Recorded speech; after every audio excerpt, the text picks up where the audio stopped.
আমরা সপ্তম শ্রেণীর প্রথম পর্যায়ক্রমিক মূল্যায়নের গণিতে 4 নম্বর স্কুলের প্রশ্নের উত্তরগুলো আলোচনা করব। একের আয়তে বলেছে একটি বাড়ি 2-এর 5 অংশ রং করা হয়েছে, বাড়িটি শতকরা কত রং করা বাকি আছে। তাহলে লিখবে, ধরি পুরো বাড়ি সমান হচ্ছে 1 অংশ রং করা হয়েছে 2-এর 5 অংশ, তাহলে বাকি অংশ মানে রং করা বাকি আছে 1 বিয়োগ 2-এর 5 সমান 3-এর 5 অংশ। তাহলে 3-এর 5 অংশকে শতকরা প্রকাশ করলে হবে 3 গুণ 100/5, 100কে 5 দিয়ে কাটলে 20, তার মানে 60%। দুইতে দিয়েছে 50 টাকার 16% মানে কত টাকা। তাহলে 50 টাকা 16%, 16% মানে 16-র 100, 50 গুণ 16/100। তো 50-এর একটা শূন্য, 100-র একটা শূন্য কেটে দিলে 10কে 5 দিয়ে কাটলে হয় 2, আর 16কে 2 দিয়ে কাটলে 8, তার মানে 50 টাকা 16% মানে হচ্ছে 8 টাকা। তিনেতে বলেছে -20 ভাজিতক -5, তো ভাগের ক্ষেত্রে মাইনাসে মাইনাসে প্লাস হয়ে যায়, তো এইভাবে কেটে দেবে, আর 20কে 5 দিয়ে ভাগ করলে হয় 4।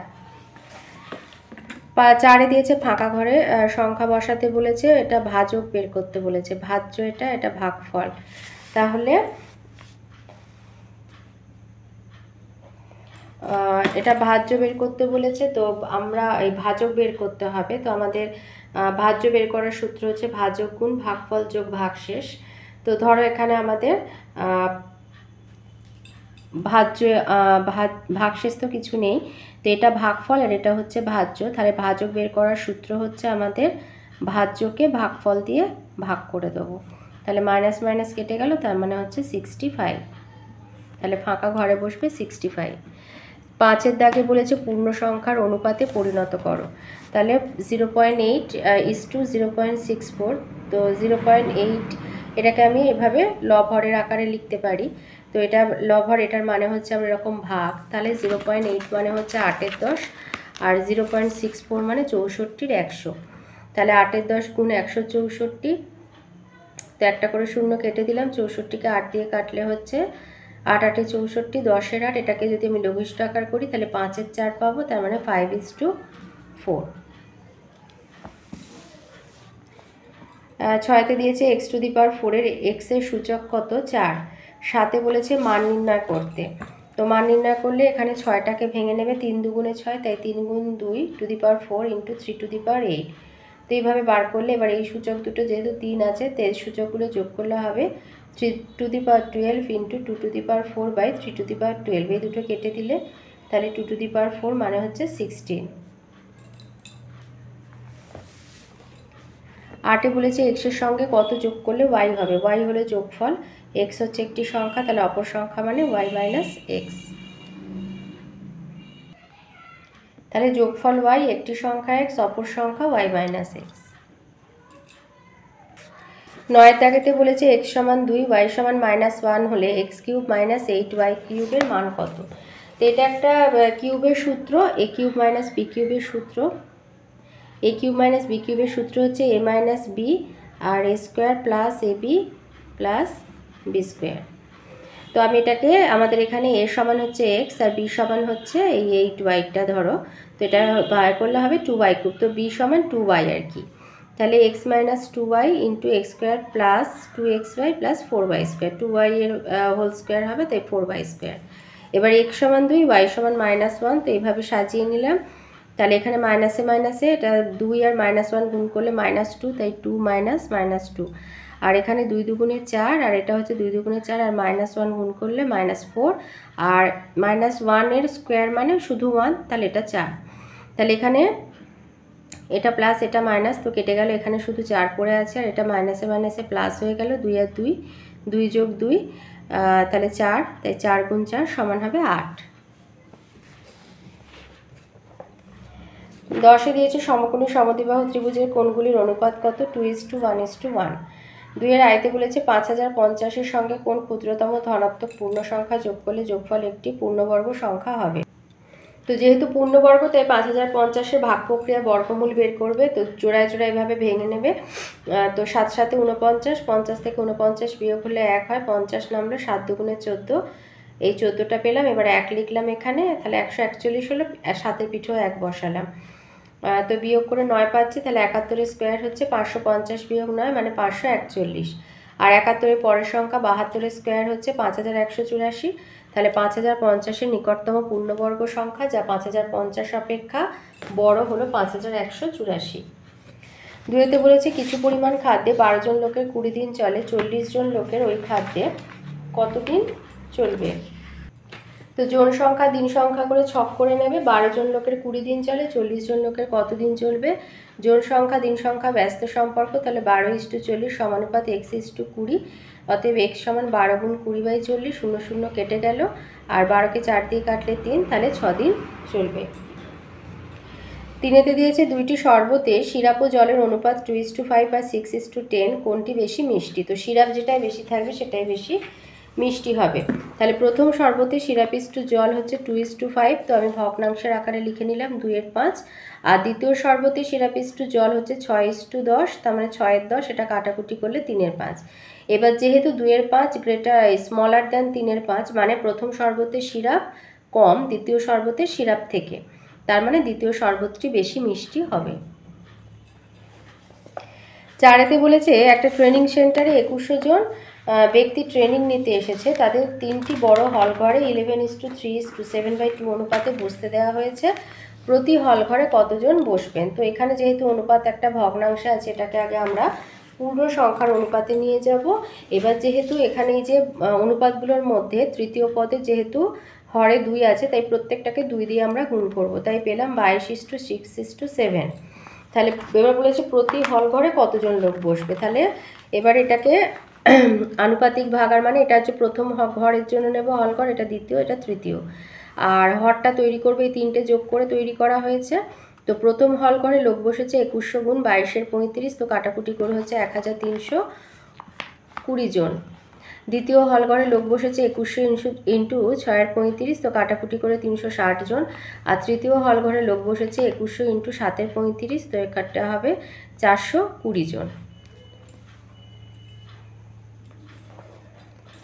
3-এর আইতে বলেছে একটা সরল করতে দিয়েছে সূচকের, তো এটা 16 আর 32 কাটলে 2, আর 2 এটা ভাগে তো সূচকগুলো বিয়োগ হয়, এর মাথায় কেউ নেই মানে সূচক নেই কিছু নেই মানে 1 ধরে নেব। 3 থেকে 1 বিয়োগ হলে 2, তাই 2 স্কোয়ার, আর 5 থেকে 1 বিয়োগ হলে 4, 3/4, 2 স্কোয়ার মানে 4, আর 3/4 মানে 81, মানে অ্যান্সার হবে 324। 2-তে দিয়েছে যে এর সঙ্গে কত যোগ করলে এটা পাবো, এটা যোগফল আর এটা হচ্ছে একটা সংখ্যা। তো এইভাবে সাজিয়ে নিলাম। যোগফল থেকে সংখ্যামালাটা বিয়োগ দিয়ে দেবো, যে সংখ্যামালাটার সঙ্গে আর কি কত যোগ করলে বলেছে। তো প্রথমটার সবই ঠিক থাকবে, পরের চিহ্ন পাল্টে যাবে, যেমন এটা হয়ে যাবে +8x², এটা হবে -8x, আর এটা হবে -1। তাহলে -14x² থেকে +8x² বিয়োগ দিলে হবে -6x², +11x থেকে -8x বিয়োগ দিলে হবে +3x, আর -3 -1 যেহেতু দুটোই ঋণাত্মক তাই যোগ হয়ে হবে -4। তাহলে নির্ণয় সংখ্যা হচ্ছে এটা। 3-তে দিয়েছে একটা গুণ করতে বলেছে গুণ করো। তো এবার দেখো বন্ধনীর মধ্যে একটা যোগ আছে, আমরা এটা করে নেব যোগটা। এখানে পাবো 2a² + 5 + 6ab, আর এখানে a² আর এইটা কাটাকুটি করলে হবে 8। এবার এটা গুণ করে বের করব। 2a² আর 8 গুণ করলে হবে 16a³, 5 আর 8 গুণ করলে 40a, আর 6ab আর 8 গুণ করলে হবে 48a²b। 4-তে দিয়েছে একটা সরল করতে বলেছে, তো সরল হচ্ছে 3x² প্লাস, এটা গুণ করে বার করবে x² + 2x, আর এটা গুণ করলে -6x² - 3x। তো -6x², এই 3x² আর x² যোগ করলে হচ্ছে 4x², -3x থেকে +2x মাইনাস করলে -x, আর এটা -6x²টা লিখলাম। তো সেখান থেকে হচ্ছে -2x² - x, তো -x কমন নিলে 2x + 1। 5-এরটা দিয়েছে রামের কাছে 3x² + x + 3 টাকা আছে, সে বাজার থেকে 4x² - 3x + 12 টাকা খরচ করে সবজি আনলো, এখন তার কাছে কত টাকা আছে। তাহলে এখন রামের কাছে টাকা আছে, মোট টাকা থেকে খরচ করেছে যে টাকাটা সেটা বিয়োগ দিয়ে দেবে। তাহলে প্রথম সংখ্যামালাটা ঠিকই থাকবে, দ্বিতীয় সংখ্যামালার চিহ্ন পাল্টে যাবে, তাই এটা হবে -4x² + 3x - 12। তাহলে 3x² থেকে 4x² মাইনাস হলে হবে -x², 3x আর x যোগ হলে 4x, আর -12 থেকে +3 বিয়োগ হলে হবে -9। এত টাকা এখন তার কাছে আছে। 4-এর আয়তে দিয়েছে স্কেল আর পেন্সিল কম্পাসের সাহায্যে 135 ডিগ্রি কোণ অঙ্কন করো। তো 135 মানে হচ্ছে 120 120 প্লাস 15। তাহলে 120-র সাথে 15 যোগ করলে হবে 135। তাহলে যে কোনো মাপের ব্যাসার্ধ নিয়ে বৃত্তচাপ আঁকবে, ব্যাসার্ধটা কমাবে না বা বাড়াবে না, ওই একই মাপ রাখলে এটা হলো 60 ডিগ্রি,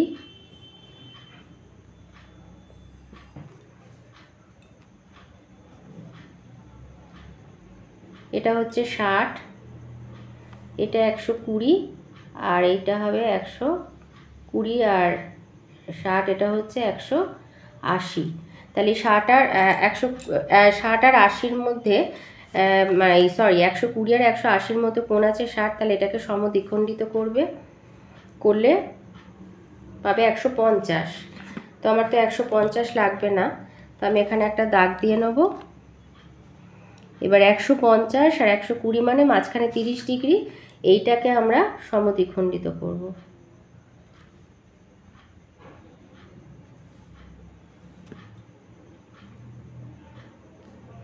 এটাকে সমদ্বিখণ্ডিত করে দেবো। এবার এটাই হবে 135 ডিগ্রি কোণ।